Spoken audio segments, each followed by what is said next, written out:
Nazungumza nao, sema neno kwa ajili ya mashabiki. Sema neno kwa ajili yao. Yote tunazungumza sio maneno. Ni maneno. Pia mchezo na namna ambavyo mnakikosikia. Semaji. Ila wao wanapenda kusikia ukiwazungumzia neno kutoka kwako. Mimi ni wape pole mashabiki wa Simba kwa matokeo haya. Najua hakuna ambayo yamemfurahisha na ni matokeo ya kuumiza. Lakini mimi niwaambie mashabiki wa Simba wala wasijisikie unyonge. Mpira ni mchezo wazi na kila mmoja ameona timu namna gani imeperform hii leo.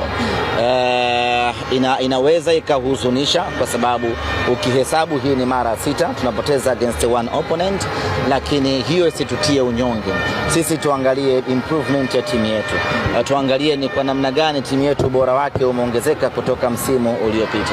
Msimu uliopita pamoja na mafanikio tuliyoko nayo, lakini hakuna mechi ambayo tulicheza kwa ubora kama ambavyo tumecheza hii leo, na hii ni mechi ya kwanza tu.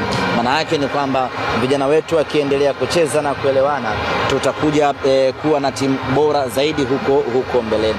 Kwa mimi ni watoe wasiwasi, wasiwe na muda wa kuhesabu tumepoteza, tumefungwa mara ngapi. Wenyewe waangalie ni kwa namna gani timu yetu imepiga hatua.